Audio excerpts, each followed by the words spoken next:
இந்த வாய்ப்பினை வழங்கிய தோழர்களுக்கும் இங்கு என்னுடைய உரையை கேட்கவும் தங்களுடைய கருத்துக்களை வழங்கவும் குழுமியிருக்கும் அனைத்து தோழர்களுக்கும் எனது புரட்சிகர வாழ்த்துக்களும் வணக்கங்களும். முதலில் பேசிய தோழர்கள் பல விடயங்களை குறித்து சென்றார்கள். அவற்றுக்குள் நான் மீண்டும் செல்ல விரும்பவில்லை. அருமையான கருத்துக்கள், எதிர்காலத்துக்கு தேவையான நம்பிக்கையை விதைக்கக்கூடிய கருத்துக்களை தந்த தோழர்களுக்கு தமிழீழ மக்களின் சார்பில் நன்றி செலுத்துகின்றேன். மேலும் மறைந்த தோழர் AM கோதண்டராமன் அவர்களுக்கும் இந்த ஈழப் போராட்டத்திற்கும் இருந்த பங்களிப்பு குறித்து தோழர் ஜெயசீலன் அவர்கள் குறித்து சென்றார். அது ஒரு மிக முக்கியமான பங்களிப்பு. குறிப்பாக எங்களுடைய ஈழ விடுதலை போராட்டம் 83 ஜூலை கலவரத்துக்கு பின்னால் வீங்கி வெடித்து பெருகியது. கிட்டத்தட்ட பங்களாதேஷில் முக்தி பாகினி இயக்கத்துக்கு நடந்த அதே கதி ஈழ விடுதலை இயக்கங்களுக்கும் நடக்கும் என்ற எதிர்பார்ப்பு இருந்தது. அவ்வேளையில் தமிழீழ மக்கள் விடுதலை கழகத்தின் செயலாளர் நாயகமாக இருந்த மறைந்த தோழர் சந்ததியார் அவர்கள் வங்கம் தந்த பாடம் என்ற தொகுப்பினூடாக பங்களாதேஷ் விடுதலை என்ற பெயரில் இந்தியா அங்கு புரிந்த கொடுமையை, அனர்த்தங்களை, இந்திய நடுவண் அரசு தனது மேலாதிக்கத்தை நிறுவ அங்கு புரிந்த மக்கள் விரோத செயல்களை, புரட்சிகர இயக்கங்களை அழித்தொழித்ததை அம்பலப்படுத்தினார். அதனாலேயே அவர் பின்பு படுகொலை உண்டார் என்றும் சொல்வர். இதன் பின்னான காலங்களில் இந்திய நடுவண் அரசானது ஒப்புக்கு ஒரு ஈழ தேசிய விடுதலை முன்னணியை அமைத்த போதும் தனது நோக்கமாக தனது மேலாதிக்கத்துக்கு சேவை செய்யக்கூடிய இயக்கங்களை வைத்துக் கொண்டு மேலாதிக்கத்தை எதிர்த்து தமிழ் பேசும் மக்களின், தமிழீழ மக்களின் சுயநிர்ணய உரிமைக்காக தொடர்ந்தும் போராடக்கூடியவர்களை அடையாளம் கண்டு அழித்தொழிக்கும் பணியில் ஈடுபட்டிருந்தது. அதற்காக தனது சொற்கேட்ட பிள்ளைகளை அல்லது கைக்கூலிகளை தயாரித்தும் அனுப்பியது. கிட்டத்தட்ட இந்த வேளையில் இந்த திடீர் வீக்கம் பெற்ற விடுதலை இயக்கங்கள் சிதறத் தொடங்கியது அல்லது கலைப்புவாதம் ஆரம்பித்து விட்டது. இவ்வேளையில் பல்வேறு இயக்கங்களிலிருந்து தங்களுடைய சொந்த உழைப்பின் ஊடாகவும் சீன கம்யூனிஸ்ட் கட்சி, தோழர் சண்முகதாசன் தலைமையிலான சீன கம்யூனிஸ்ட் கட்சி வகையிலான கம்யூனிச அனுபவங்களை கற்றுக்கொண்ட தோழர்கள் தங்களுடைய எதிர்கால அரசியல் வழிகாட்டலுக்காக தோழர் AMK அவர்களை நாடினார்கள். அவர் தந்த வழிகாட்டல் ஊடாக உருவானவர்தான் மறைந்த தோழர் ரமணி என்று அழைக்கப்பட்ட செல்வகுமார். அவர் இந்திய அமைதி காக்கும் படை எமது மண்ணின் நிலை கொண்டு பல்வேறு கொடுமைகளை மக்களுக்கு பிரிந்து கொண்டிருந்த காலத்தில் துணிச்சலாக தனது தோழர்களுடன் மீண்டும் தமிழீழத்துக்கு சென்று சைக்ளோஸ்டைல் வழியிலான ஒரு சஞ்சிகையை ஆரம்பித்து பல்வேறு வழிகாட்டல் தன்மை கொண்ட மார்க்சிய லெனினிய மாவோ சிந்தனையை பரப்பக்கூடிய, ஈழத்தின் குறித்த நிலைமைகளுக்கு அவற்றை பிரயோகிக்கக்கூடிய கட்டுரைகளை விநியோகித்தார். பரவலான பிரச்சாரம் ஒன்றை மேற்கொண்டார். இதன் இறுதி கட்டத்தில் இந்திய அமைதிப்படை இலங்கையை விட்டு வெளியேற்றப்பட்ட போது விடுதலை புலிகளால் கைது செய்யப்பட்ட அவர் காணாமலாக்கப்பட்டார். ஆனால் அதனைத் தொடர்ந்தும் தோழர் கோதண்டராமன் அவர்கள் விதைத்த விதை எமது மண்ணில் வேரூன்றியது. மூத்த தோழர்கள் பலர் இந்த பணியை செவ்வனே செய்து இங்கிலாந்துக்கு அவர்கள் புலம்பெயர்ந்த போது தனிமலர் என்ற சஞ்சிகையாகவும், பின்பு புதிய ஈழம், ENB10 போன்ற பல்வேறு பிரச்சார வழிகளிலும் சரியான நிலைப்பாடுகளை, மக்களுக்கு நேர்ந்த கொடுமையை பல்வேறு கட்டுரைகள் மூலமும் இலக்கியங்கள் மூலமும் தொடர்ந்து மக்கள் மத்தியில் அம்பலப்படுத்தியும் பிரச்சாரம் செய்தும் வருகின்றனர். இதற்காகவும் ஈழமும் தேசிய இன பிரச்சனையும் என்ற பெயரில் தோழர் கோதண்டராமன் அவர்களும் சக தோழர்களும் எழுதிய கட்டுரைகளை சமரன் குழுவினர் தொகுத்து வெளியிட்டனர். சமரன் வெளியீட்டகத்தின் இந்நூல் சமரன் மற்றும் அதன் தோழமை அமைப்புகளான முற்போக்கு இளைஞரணி, மக்கள் ஜனநாயக இளைஞர் கழகம் போன்ற அமைப்புகள் 83ஆம் ஆண்டுகளில் இருந்து ஈழ விடுதலையை ஆதரித்து வெளியிட்ட அரசியல் பிரச்சார பிரச்சுரங்களின் தொகுப்பாகும். இவை அனைத்தும் ஈழத்தமிழ் தேசிய இன விடுதலை போராட்டத்திற்கான ஆதரவையும் தேசிய இன பிரச்சினை பற்றிய பாட்டாளி வர்க்க இயக்கத்தின் கோட்பாடுகளையும் தீர்வுகளையும் உட்படுத்தியதாகும். இதற்கும் மேலாக அண்மையிலும் ஈழம் வர்க்க ஆய்வு அல்லது உதய சூரியனை உருமும் புலி வென்ற கதை என்ற வகையில் நான் குறிப்பிட்டது போல தோழர் ரமணி என்று அழைக்கப்பட்ட செல்வகுமாரினால் பிரச்சாரம் செய்யப்பட்ட காலத்தில் IPKF நிலை கொண்டிருந்த காலத்தில் விநியோகிக்கப்பட்ட கட்டுரையையும் அவர்கள் அச்சிட்டு அண்மையில் சிறுநூலாக வெளியிட்டு பெரும் துணை புரிந்துள்ளார்கள்.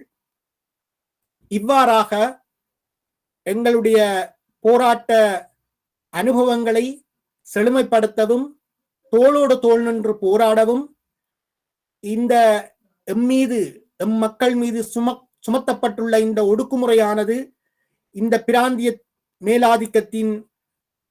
பிராந்திய மேலாதிக்கமான இந்தியாவினதும் இதர சர்வதேச ஏகாதிபத்தியங்களிலும் சதி செயலின் நீட்சி அல்லது உலக வங்கி சுரண்டலை எங்கள் மண் மீது எங்கள் மக்கள் மீது தொடர்ந்தும் கொண்டிருக்க இவர்கள் சிங்கள பௌத்த பேரினவாதத்தை தாங்கி பிடிக்கின்றார்கள் என்பதனையும் தொடர்ந்து அம்பலப்படுத்தி வருகின்றார்கள்.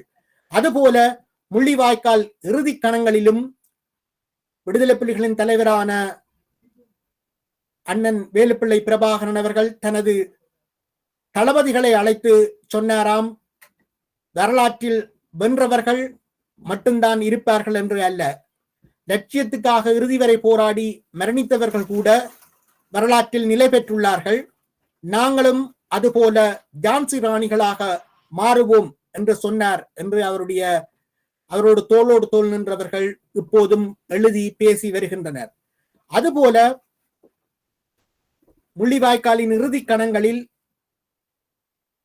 உரையாற்றிய விடுதலை புலிகளின் முரணற்ற தேசியவாதத்தை பிரதிபலித்த யோகி அண்ணா 14 நாடுகள் இணைந்துதான் இந்த கொடும் போரை, சர்வதேச யுத்த நியமங்களை மீறிய இந்த பாரிய அழிவை எங்கள் மீது சுமத்தி இருக்கின்றன.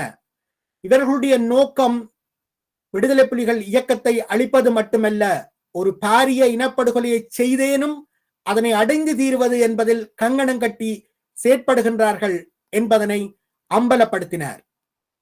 இதுபோல இன்றும் தோழர் AMK அவர்களின் வழிகாட்டலில் உருவான எங்களுடைய மூத்த தோழர்கள் இன்றைய சமகால சூழலை ஒட்டி வெளியிட்ட அறிக்கையை நான் இக்கட்டத்தில் குறிப்பது மிகவும் பொருத்தமானது என்று நினைக்கின்றேன்.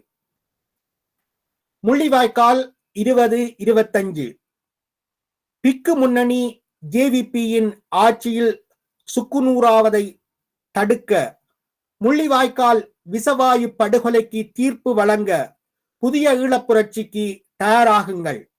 புரட்சிகர தலைமையை கட்டியெழுப்புங்கள். இன்று மே 18, 2025 முள்ளிவாய்க்கால் விசப்படுகொலையின் 16ஆம் ஆண்டாகும்.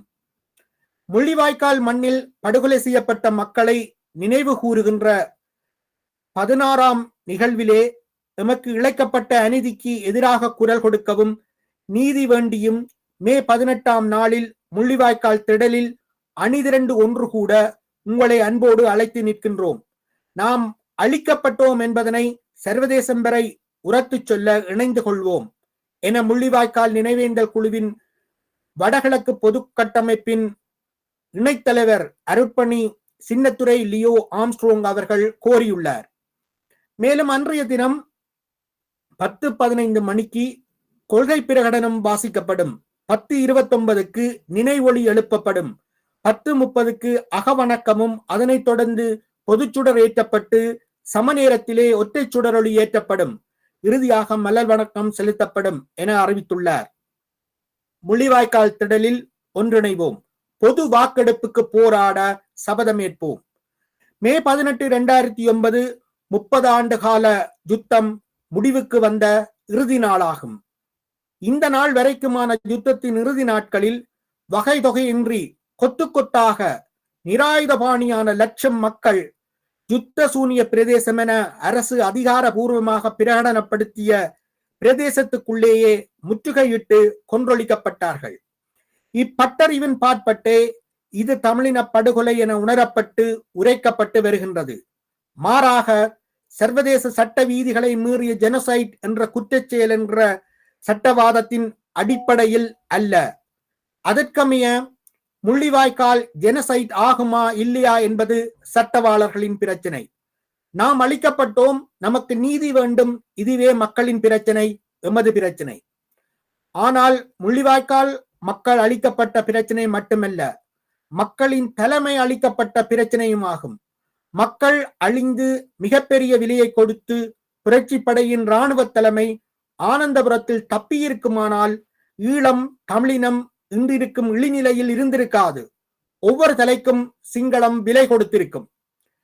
இந்த ஒடுக்குமுறை யுத்தத்தின் நாயகன் சரத் பொன்சேகா இந்த யுத்தத்தை இழந்த பிரதேசத்தை மீள கைப்பற்றுவதை நோக்கமாக கொண்டு நாம் நடத்தவில்லை, புலிகளை பூண்டோடு அழிப்பதை நோக்கமாக கொண்டே நடத்தினோம் என யுத்தத்தின் குறிக்கோளை விஞ்ஞான தெளிவுடன் வரையறை செய்துள்ளார்.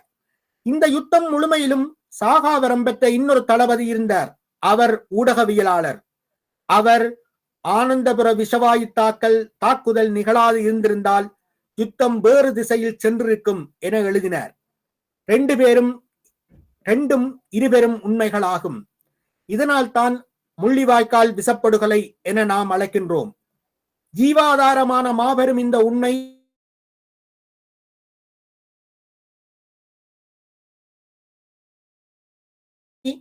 செய்யப்பட்டு விட்டது. இந்த விசப்படுகொலையை மூடி மறைவதற்கான கருவியாக இனப்படுகொலை நிறுத்தப்பட்டு விட்டது. யுத்தத்தை முடிவுக்கு கொண்டு வருவதற்கு விசப்படுகொலைக்கு நன்றி கூறியவர்கள்தான் இனப்படுகொலை என்றும் கூவினார்கள். அது மட்டுமல்ல, இனப்படுகொலையின் விளைவாக அடுத்த தமிழீழ போர் இயக்கம் உருவாகவாதவாறும் பார்த்து கொண்டார்கள். எவ்வாறெனில் இனப்படுகொலை அரசின் கீழ் இணைந்து வாழ முடியாது, பிரிவினை பொதுவாக்கெடுப்பு நடத்து என கோரி உள்நாட்டிலே ஒரு தேசிய ஜனநாயக மக்கள் இயக்கத்தை கட்டி அமைக்காமல் சர்வதேச நீதி என்று கூறி ஐநாவை நோக்கி மக்களை திருப்பினார்கள். ஒன்றுபட்டு சர்வதேச சமூகத்திற்கு சொல்வது என்பதன் பேரால் தேர்தலில் வெற்றி பெற்றார்கள். நாங்கள் அடித்த இந்த பெட்டிக்குள் இனப்படுகொலைக்கு உள்ளான மக்களை பூட்டி வைக்க வேண்டுமானால் அவர்களுக்கு ஏதாவது பராக்கு காட்டிக்கொண்டே இருக்க வேண்டும். இப்படித்தான் இந்த கால்பந்தாட்டம் முதல் கஞ்சி கொண்டாட்டம் வரையிலான நினைவுகூறல்கள் நிகழ்ச்சி நிரலாயின. இத்தகைய எளிநிலை இந்த 16 ஆண்டுகளில் இப்படித்தான் படிப்படியாக உருவாக்கப்பட்டது. இன்று சரியாக 16ஆம் ஆண்டில் இவை அனைத்தும் மீள உரைக்கப்படுவதை, மீள நிகழ்த்தப்படுவதை காண்கின்றோம்.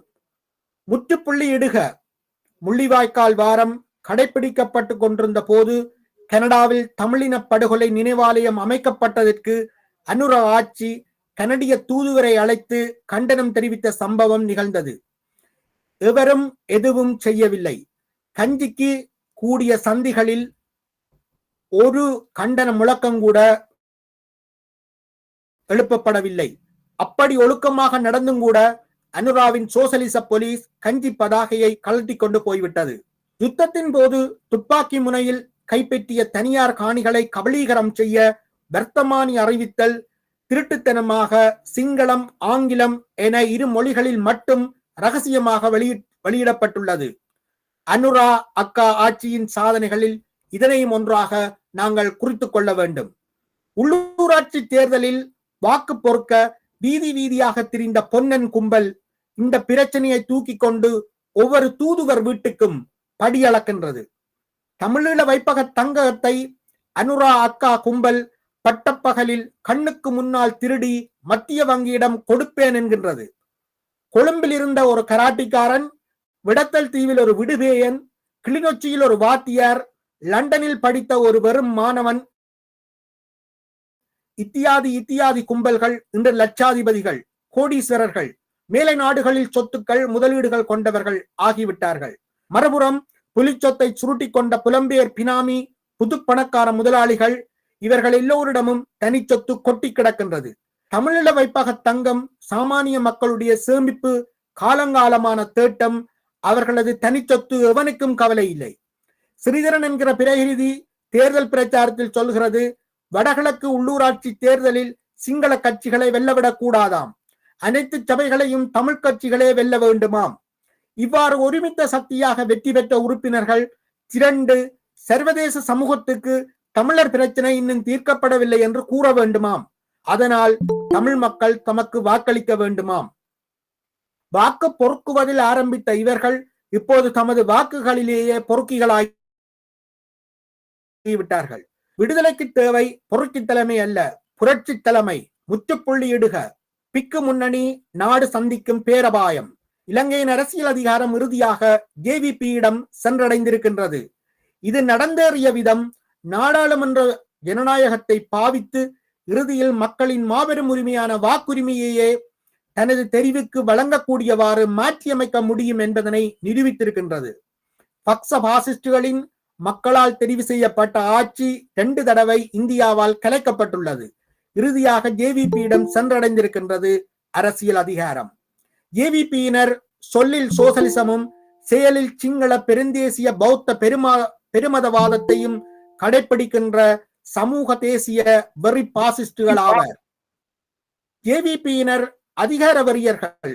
அவர்களது 2 கிளர்ச்சிகளும் எப்படியேனும் எதை சொல்லியேனும் எதை செய்தேனும் அதிகாரத்தை கைப்பற்றி விட வேண்டும் என்று வெறித்தனத்தில் நடத்தப்பட்டவை. நாடாளுமன்ற அரசியலில் அதிகாரபூர்வ எல்லா கட்சிகளுடனும் கூட்டமைத்த போதும் இந்த அதிகார போதையே கூட்டுக்களுக்கு அடிப்படையாக அமைந்தது. ஜேவிபியினரின் அபாயம் எதில் அடங்கி இருக்கின்றது என்றால், இவர்கள் பௌத்த மத பீட சமூக சக்திகளின் முன்னணி படையினர் ஆவர். ஜேவிபியினர் இந்திய எதிர்ப்பை கைவிட்டது இந்தியாவுக்கும் பௌத்த மத பீட சமூக சக்திகளுக்கும் இடையிலான உடன்பாட்டின் விளைவாகவே இருக்க முடியும்.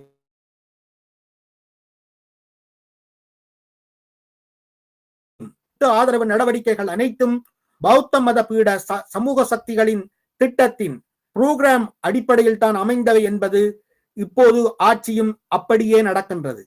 இந்த பிற்போக்கு கூட்டானது இலங்கையின் மீது ஏகாதிபத்திய இந்திய விரிவாதிக்க ஆதிக்கம் வலுக்கவும் ஈழதேசிய முரண்பாடு மென்மேலும் கூர்மை அடையவும் இட்டு செல்லும்.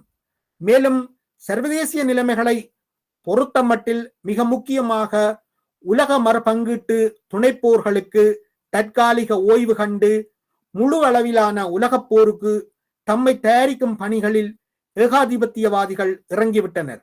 அமெரிக்க ஏகாதிபத்திய ட்ரம் நிர்வாகம் இதற்கு தலைமை தாங்குகின்றது. புதிய ஈழப் புரட்சிக்கு தயாராகவும் புதிய புரட்சிகர தலைமையை கட்டி எழுப்புவோம்.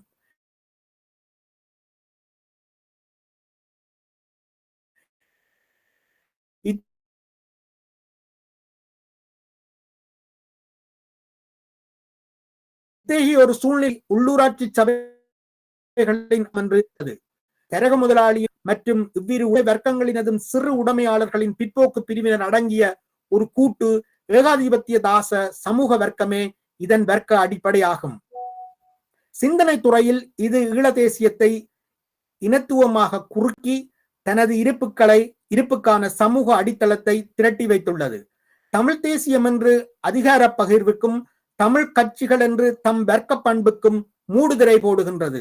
இவ்வாறுதான் புலித்தோல் போத்திய பசுவாக பேச்சுவார்த்தை மூலம் புலிகளை காட்டி கொடுத்தது. இந்த அடித்தளம் தகர்க்கப்படாமல் இவ்வர்க்க சக்திகளின் செல்வாக்கில் இருந்து ஈழ விடுதலை புரட்சியை விடுவிப்பது ஒருபோதும் சாத்தியமில்லை. எனவே பிக்கு முன்னணியின் ஆட்சியில் சுக்குநூறாவதை தடுக்க, முள்ளிவாய்க்கால் விஷப்படுகொலைக்கு தீர்ப்பு வழங்க பிரிவினை பொதுவாக்கெடுப்பு வெகுஜன இயக்கத்தை கட்டியெழுப்புவோம்.